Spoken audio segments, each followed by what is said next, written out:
But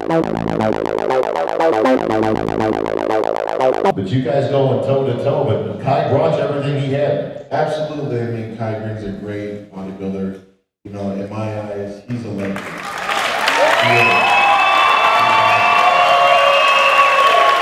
definitely is. He always has been in my eyes. We actually, you know, I've been competing against each other pretty around the same amount of time as pros. And to watch each other's growth, I think collectively it has brought all of you guys here. I think, you know, he and I could take a bow and say, thank you guys, because our rivalry is better than any rivalry I think ever in the history of the sport. Yeah. You know, it's amazing. Just a brief history of me, you know, watching Kai Green's growth. I mean, it was just incredible. I remember winning the 2006 Colorado Pro and knowing that this is the guy who ended up guest posing at a local amateur contest. I remember saying, "You're right there, dude. Like, you're right there." And when I said that to him, I'm thinking, "Oh shit, this is a guy that I gotta work about," you know. And rightfully so. I remember watching him do the New York Pro the first time, watching his Dirty Diana routine, and I remember literally in the Tribeca Center of New York City, standing on the sitting on the table, but on one of the chairs, clapping for this guy. And I remember a fan saying, "Why are you know, applauding this dude, man? This is your enemy. This is the guy that you're trying to beat." This and that. And I go, "You understand what I'm seeing right now? Kai Green is one of the greatest posers I've ever seen in my life." And sometimes, you know, was what we saw at the press conference real? You know, was that stage or is that real? And then obviously you guys got on the Olympia stage, and at some point Kai turned to you and said something probably along the lines of like, "Have a nice day," or you know, "Hey man, you look really good tonight. You're peeled, bro." We'll kind of get that from Kai in a little bit. I'm sure people want to know, but so the big question: is it real? Well, the intensity is very, very real. You know, I care a lot about my craft, and I know that Kai does a lot as well. And how can I not respect that? However it comes out in verbiage, all it means to me is that, man, this guy gives a damn. Because in life, no one should care more about success more than you. I don't care if it's bodybuilding, I don't care if it's going out for a job or trying to get that girlfriend or what it is. No one should care more about being successful than you. So when you're asking, is it real? Damn right it's real. It should be real. It should be powerful. Like, that's what we're trying to do on that stage, is show you that through life's challenges or whatever it is, that you have the ability, and if you believe in yourself each and every day, you have the stamina. If you have the stamina, that you can do great works. And that's what we're able to do on that stage. There's no losers really on that Olympia stage. We're the best in the world because we give a damn about our success. So Kai, take us back. You're on stage. You and Phil going back and forth with the comparisons. At some point, you turn and you say something to Phil Heath. What was it?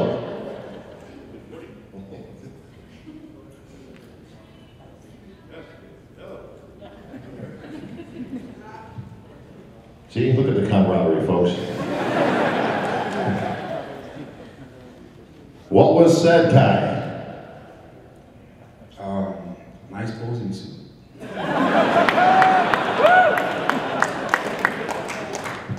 answer your question, when on the stage that day, if I were to walk back through it, the first thing that I start to feel is a tremble in my throat. I can feel my right hand beginning to shake. I can feel a bead of sweat collect on my forehead. And I can hear in my mind that idea that this is it. This is the moment that you've been working for. Every time you prepared and you sat quietly to yourself after a training session, before a training session, thinking about that moment when you will be standing there on the stage at the Olympia with your opponents all around you. You are the lone warrior, the swordsman, with your blades ever ready in your your job is to cut down everyone that stands around you. Cut them down. Cut them down. Cut them down. It's very intense. It's very intense. Well, we sit there center stage at a place that we're both familiar with, and this is your 4th time in that spot. But something seemed a little different this time as I came up with the microphone and you were going to give your acceptance speech, and I could see in your eye, and you could see the emotion coming over that this was special. You know, the first one's always probably the most special, of course, and then defending the title, getting the title back. This one seemed to stand out a little bit from the others. Why? Well, I always think, you know, I meet all these women who are competing around the world, and I think about all the girls who are trying to get to that spot and to be the representative of this sport and the #1 competitor and figure in the world is sometimes difficult for me to wrap my head around. You know, it's an incredible honor to have that title just once. And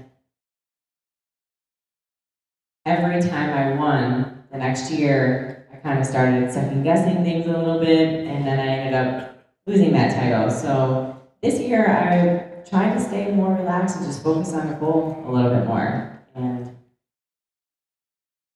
try to better my best. I think that's why it might be a little bit different for me. You know, I kind of broke the streak of losing the years after I won, and got to be the first person in history to make 4. Pretty amazing. Thank you, that's pretty amazing. I'm sure you'll all agree, last night was a phenomenal production. So, first and foremost, give a round of applause to Wida and Robin Chan and all the staff because they got on the show.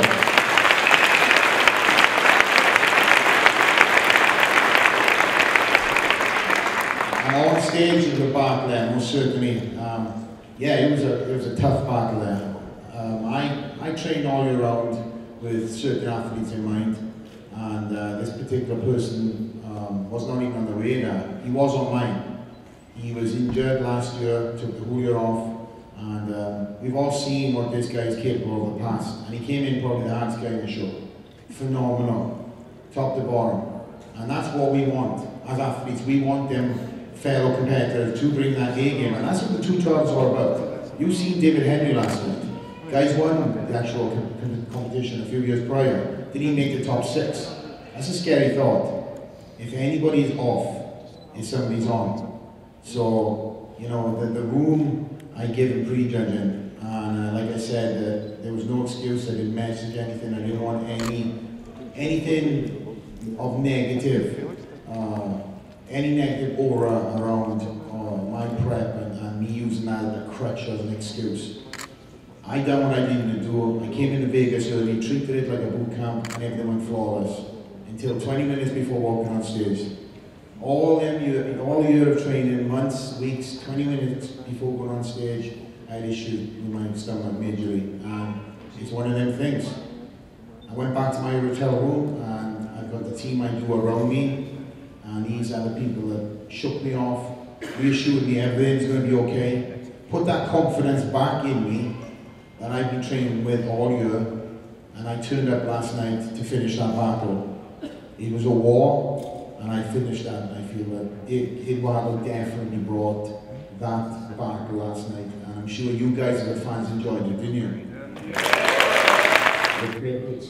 And just to say I'm leaving, it seems like I'm unappreciative, but it's not. It's more than that. I'm ready to give out in other areas of fitness. I just opened up a cafe, a body cafe, that's specialized in everything that you need nutrition-wise, and I want to promote a show. It's just time for me to show that I love you guys for being there for me, and I want to give back in other areas of my life, and not just on stage. You already saw that I have the determination, the motivation to take my body to the next level, to be the best, not once, not 2, not 3, but 10 times. And it's time to share that with you. So that's the reason that I'm going into another direction. The Lord gave me this path, and it's going to always be a path of being healthy, loving, passionate, and showing everyone that you guys can make the same travels that I take. Because believe it or not, Most people think, oh, Iris is going to win. No. Being at the top, it was a challenge.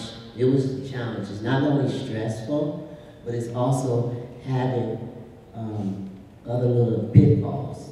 I lost my mom this year, very close in this competition, so it was very difficult. And it was a gift that I have a lot of equipment and things that I need to get ready to show because I closed off.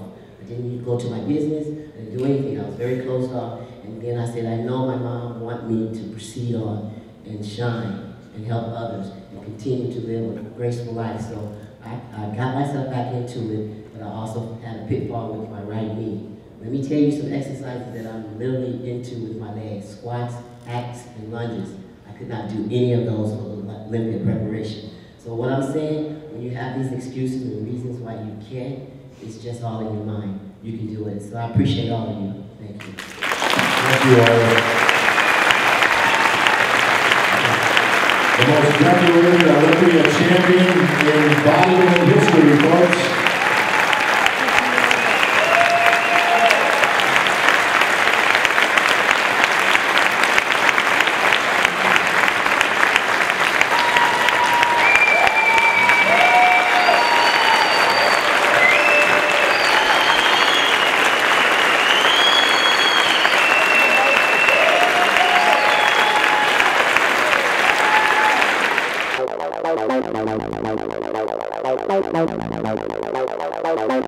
Bye.